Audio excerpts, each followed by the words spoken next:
Well, hello everyone, and welcome to this GDL on Hobbit, A Journey Through Middle-earth. Now, I actually have the team with me from North Kingdom in Sweden who built the Chrome experiment, so I'll hand you over to those guys and they can introduce themselves. Okay, hi, I'm Daniel Isaksson, technical director on the project, and this is my friend Einar. Yeah, developer. All right, guys, Hello. thank you for joining us. So I guess the first thing I wanted to ask is, for anybody who's not actually been to the site or seen it yet, what kind of things should they actually expect? Like, what have you guys put into that experience? Well, we wanted to create a very visual, multimedia exploration of the characters, location, and everything from the first two Hobbit movies. And we're doing some small games using WebGL and CSS and some dramatizations of different scenes and locations. That sounds awesome. So what kind of technologies or libraries or frameworks did you have to use to bring this whole thing together? Yeah, for the experiences we have both WebGL based ones that using 3GS, and we have a couple of locations as well that using CSS only, so it can be experienced on other browsers than Chrome and Firefox on mobile. So we could reach more people with the actual experiences as well. So is a lot of the code specific to your own engine? I mean, you mentioned 3JS there. Did you have to craft a lot of the engine for yourselves? No, actually we use pretty much 3GS as it is, which is pretty awesome already. And then for example, in Lake Town we had physics, and then we used the PhysicsJS library and the branch with ammo, the ammo branch on that one. Okay, awesome. Okay, cool. Yeah. So obviously with something like this, you've got a lot of moving parts. Like you said, there's CSS 3D transforms, there's WebGL, there's audio, there's imagery, just to name like a few of these things. What was the actual workflow for building the whole experience? Because as I say, it's a complex beast, and it has to run well. So how did you actually kind of build up to what we actually get to see? Well, I think it's made up of different parts, as you say, and coming from the really more creative side of it, we usually do a lot of animatics in After Effects, pre-rendering, 3D work, 3D flows into each section, how we want it to feel and look. Then from that, I think it's very much going into early prototyping. Because when you sit there in a room and trying to discuss a game or project, it's without having an actual prototype to play around with, it's very hard for lots of people to get a common understanding what you're talking about. Yeah. So that's. And so, did you find that you were making a lot of prototypes and iterating a lot, or did you find that you just made one or two prototypes and that was good enough? I mean, how difficult was it to arrive at something that you felt was creatively solid? I think for some of the locations we've done way too many prototypes, and but of course it's a very difficult experience to create stories around and to get something creatively that works both to make something as a tech demo of. I mean, it's easy to make something that's a good story, but maybe it doesn't suit it for a good tech demo. And on the other hand, we're making, yeah. Yes. So it's been a challenge to create stories that works for all dimensions. Yeah, I mean, for anybody who's not seen it, I mean, it is a phenomenal piece of technology that you've actually managed to craft. You know, the WebGL stuff, the CSS 3D stuff, and so on. But actually, it is actually a very interesting and fun sort of experience from the story side to actually go through these parts of the story. And there are sort of the bits where you can scrub through the video back and forth and read about the characters and the locations and so on. I just want to sidestep into a bit of a discussion over WebGL, a technology that I have a lot of love for.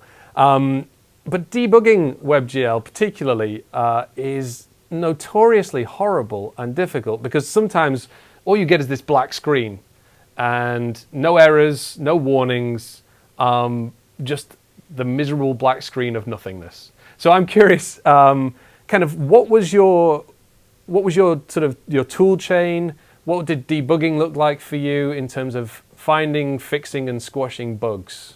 Yeah, as opposite to you, that makes your own WebGL engines sometimes. Since we're using the 3GS, much of that is taken care of, and with a bit of experience, it's quite a straightforward work to, I think, to set up the initial scenes at least, and avoiding that black screen that I often get in the very early stages of when starting to implement the 3D stuff.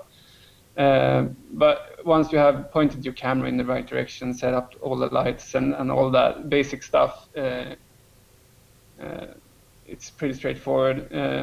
But then when moving into like debugging, I mostly use the WebGL Inspector, the Chrome extension. If I want to see, for example, what's getting inside the textures, and especially if there's dynamic textures and post effects and stuff like that, you need to look at. But otherwise, the console log is the console output is also pretty straightforward to see if there is any shader issues and stuff like that. That's yeah. You mentioned WebGL Inspector. If anybody's not actually used that, it's a Chrome extension by one of the Chrome engineers. Sorry, not Chrome engineers, a Maps engineer, I believe, called Ben Vanek, and it basically wraps around all the WebGL context and gives you a lot of insight into what's actually going on there. So definitely worth checking out if you're actually trying to do any work with WebGL. So. I can open a journey through Middle-earth on desktop, but I can also do it on phones and tablets, which is frankly awesome. And this is one of the first times I think I've seen an experience of this quality available across platforms. So suppose the obvious question for me initially is, how did you find the process of building a genuinely multi-device experience? Yeah. It was a journey. It's been a journey. Yeah. It's been a learning process for us as well as a company, because we haven't been too much into that before. I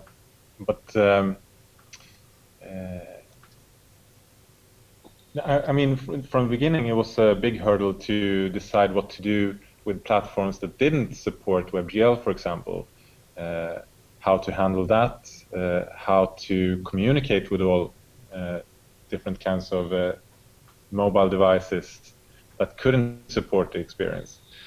But from that point, I think we found it pretty similar to normal web development in terms of actually building the website. Of course, there are like limitations to it that you have to abide to. Well, that was actually going to be my next question. So, kind of, there are obvious constraints. You know, you've got, on the one hand, you've got these desktops with these meaty GPUs. On the other end, you've got little handheld smartphones, which are going to punish you if you do the slightest thing wrong. So, yeah, how did you actually deal with those constraints? You sort of mentioned that you had to decide what would go in, what would go out. You know, just can you talk a bit more about that process and how you decided what to include where and so on? Yeah, I guess the biggest hurdle was the memory consumption, because you can pretty much hit the roof and crash the device if you're not really careful with that. So loading different assets for one thing, and not only for memory, it's for performance as well, because if you use a smaller asset and scale it up, it's take less video memory as well when you push pixels around, and so that helps the GPU as well. Now you've sort of taken a bit of a wander into my next question, actually. Something I wanted to talk to you about is the fact that this thing's running fantastically well.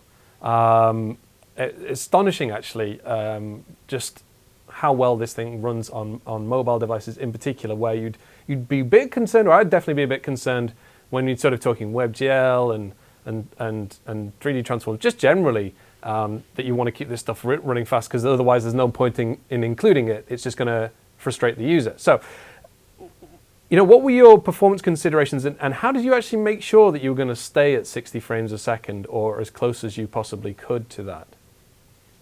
Yeah, we saw that we didn't really aim at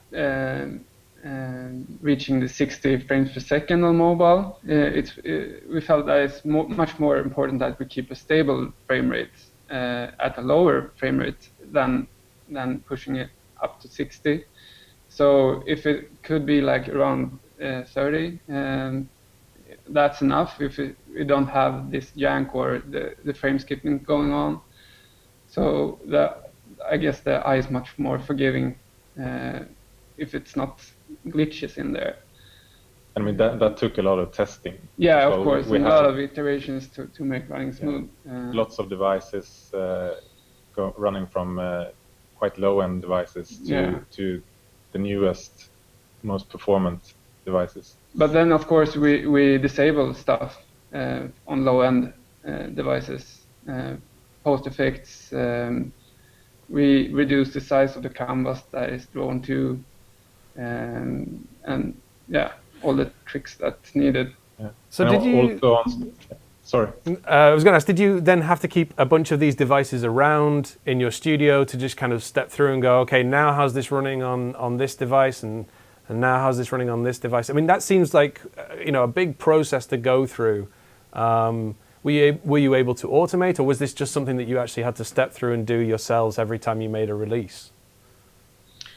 Well, for once, we had a dedicated tester that actually was responsible for constantly testing out new versions that we released. But in development, maybe you can answer that. Yeah, of course we used multiple devices during development, and there is so big difference between them. And for example, the LG Metro, the super tiny screen, up to the Nexus 10. And also with different GPUs and screen sizes, and I mean the pixel density and stuff. So of course we had many iterations of testing on the different devices. I guess one of the biggest hurdles is the ratio between amount of pixels, like density, and screen size, and the CPU and GPU, because some devices had way too many pixels for their own good. They look amazing, but they're not as forgiving, I guess, when it comes to performance. Yeah, okay. So what are you, looking back over this project now, what would you say you're most proud of from the whole thing? I guess both from a creative point of view, but also a technical point of view. You can go crazy, whatever you like. Should I start? Yeah. Okay. I think my thing that I'm most proud of is that we managed to make the experience feel very tight, like an app that isn't glitchy. That is, we really went that extra mile to try to, even though we have to unload each section for between sections and load the next one, so on, to keep memory consumption low. I think we managed that by really putting hard work with doing transitions to and from the different sections, trying to keep this audio as fluent throughout the experience as possible, and that kind of stuff. So I'm very... Yes, you don't feel that it's a gap and then you have to load and load and load. So it's of course many loaders in the site as well, because it's pretty large. But since we load smaller chunks and then we show a splash screen and load the rest, and it feels like you can let the user be immersed instead of just sit around and waiting for a long time. It does to me. I know North Kingdom has a very rich history in Flash. It actually feels a lot more like the latter stages that we had with a lot of the Flash work, where studios were getting very experienced with, when to unload and load to try and keep the user engaged. And it feels like a lot of that stuff is still very applicable today, even though we're delivering in HTML, JavaScript, CSS, WebGL, all those technologies. It still feels like a lot of those techniques are still valid and still useful and helpful. What do you guys think? Yeah, I mean, often the brief is still the same, the brief from the client and the goal you're trying to achieve, and so that's not changing. And that's why we always have thought that to get really immersed into an experience, it has to really have that love in every pixel. And that's, yeah. So before you started on the whole project, did you have any assumptions about how this was going to play out, or what it was going to be like, that you then, during the project, you just thought, we were so wrong with that? Did you have any assumptions that were basically blown to pieces throughout the build and the creative work that you did? I guess one thing is we didn't really thought that the performance would be that good on devices, actually. So like early in the project, we had a lot of discussions what we actually could do, and we need to have a super simple version for mobile devices, but then gradually we could add more and more and more, and I'm personally pretty amazed what you can do with devices these days. Right now it takes really long time to make a site like this, but I think that in the very short future we will take this for granted, that we use mobile in this way when making sites like this. I think one thing, for example, is the 3D models we used in the WebGL experiments. From the beginning, we really set the aim on using much lower poly counts, less complex models, but that is something that we kept raising for some parts because it just worked. That is awesome. I asked the question having no idea what you'd actually answer with, and I'm so happy that your answer is things perform better than we thought they would. But on the other side, if you could change one thing about the web platform that would have perhaps made this whole thing a bunch easier, what would it be? What would you change about building for the web? I think we really discussed hard when we heard you were going to put this question, and we don't really have a good answer.